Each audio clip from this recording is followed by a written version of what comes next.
Hello students, welcome back to real academy Rohtak YouTube channel. तो इस video में हम बात करेंगे एक अमेंडमेंट बिल जो कि गवर्नमेंट द्वारा लाया गया है। तो ये amendment bill standing committee of finance लेके आई है, जो कि आईसीएआई, आईसीओएआई और सीएस के लिए है। वैसे तो इस अमेंडमेंट बिल में काफी सारी बातें की गई हैं, पर आईसीआई के लिए जो मेन बातें की गई हैं वो मैं आपके लिए एक समरी में लेकर आया हूं। तो इस वीडियो में हम उसी की बात करेंगे। मेनली जो गवर्नमेंट ने कहा है वो कहा है कि आईसीएआई ने मोनोपोली क्रिएट कर रखी है, चाहे वो एग्जामिनेशन कंडक्ट करने के मामले में हो, चाहे वो लाइसेंस प्रोवाइड करने के मामले में हो प्रैक्टिस के लिए। तो इस बिल में यूएस का एग्जाम्पल लेके बताया गया है। यूएस में जो अकाउंटिंग अथॉरिटी है एग्जामिनेशन कंडक्ट कराने के लिए वो है AICPA, और जो उन्हें लाइसेंस प्रोवाइड कराता है वो है स्टेट बोर्ड ऑफ अकाउंटेंसी, जो कि एक गवर्नमेंट बॉडी है। तो जैसा कि हमें इंडिया में पता है, चाहे वो एग्जामिनेशन कंडक्ट करने की बात हो, सीएस की, या प्रैक्टिस सर्टिफिकेट इशू करने की बात हो, तो वो सब आईसीएआई ही कराता है। तो एक तरह से ये बात सच है कि आईसीएआई की फाइनेंस में मोनोपोली क्रिएटेड है इंडिया में। तो हम अगर बात करें प्रैक्टिस सर्टिफिकेट की, तो आईसीएआई से प्रैक्टिस सर्टिफिकेट लेने के लिए आपको आईसीएआई का मेंबर होना जरूरी है, तभी आप सीए प्रैक्टिस सर्टिफिकेट इशू करवा सकते हैं। पर हम यूएस के एग्जांपल की बात करें तो यूएस के सीपीएस को कोई भी कंपलसरी नहीं है कि वो AICPA का मेंबर हो। वो सीधा SBAS से अपना प्रैक्टिस सर्टिफिकेट इशू करवा सकता है। अगर वो AICPA का मेंबर बनना चाहता है अलग बेनिफिट्स के लिए तो वो बन सकता है, पर यूएस में कोई कंपलसरी नहीं है कि उसे मेंबर होना ही चाहिए प्रैक्टिस सर्टिफिकेट्स के लिए।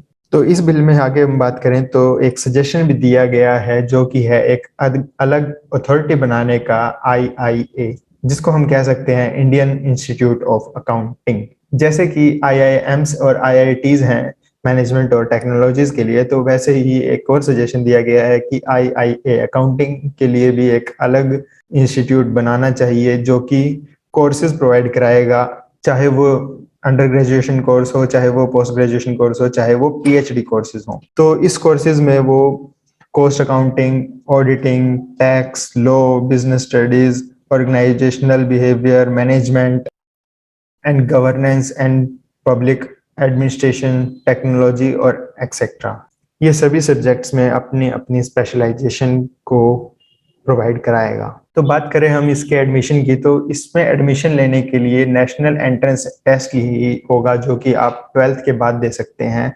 तो जैसे IIMs में जाने के लिए कैट देना जरूरी होता है और IITs में जाने के लिए JEE देना जरूरी होता है, तो वैसे ही एक और एग्जामिनेशन ऐड कर दिया जाएगा। आफ्टर 12th आप उस एग्जामिनेशन को देके IIAs में एडमिशन ले सकते हैं। और मेन बात यहाँ आती है कि जो भी बच्चा इस IIA से क्वालिफाइड होगा वो लाइसेंस ले सकता है सिमिलर CAs की तरह, और CA की तरह ही प्रैक्टिस कर सकता है। और जो भी लाइसेंस होल्डर होंगे उन्हें सर्टिफाइड प्रोफेशनल अकाउंटेंट्स कहा जाएगा, यानी CPA कहा जाएगा। तो CPA इंडिया में भी लाया जा सकता है। अभी तो ये सिर्फ सजेशन है, पर इस सजेशन पे काम होगा और बातें होंगी, और जाहिर बात है कि इन फ्यूचर ICAI और IIA ये दोनों ही फाइनेंस की फील्ड में स्टडीज प्रोवाइड कराएंगे। तो यहाँ ICAI के लिए डायरेक्ट कॉम्पिटिटर राइज होता है, जो है IIA। स्टूडेंट्स के पास 12th के बाद ऑप्शन रहेगा कि वो चाहे ICAI से करे या IIA से अपनी अकाउंटिंग या फाइनेंस की फील्ड को प्रोस्यू करे। तो बात करें IIA से क्वालिफाइड स्टूडेंट्स को लाइसेंस कैसे मिलेगा, तो उन्हें central licence authority such as NFRA उसे एक एग्जाम देके अपना लाइसेंस रिसीव करना होगा, तभी वो CAs की तरह ही अपनी प्रैक्टिस कर सकते हैं फील्ड के अंदर। तो मेन जो बात थी वो बात यही थी कि एक और अथॉरिटी लाने की बात की गई है, जिसका नाम है IIA। आप सभी को चिंता करने की कोई जरूरत नहीं है। अभी जो एग्जामिनेशंस होंगे मई में और नवंबर में, तो वो एग्जामिनेशन ICAI ही कंडक्ट कराएगा और वो ही रिजल्ट्स प्रोवाइड कराएगा। तो जो IIA की बात है वो अभी सिर्फ एक सजेशन मोड में है, इसका इम्पैक्ट अभी नहीं।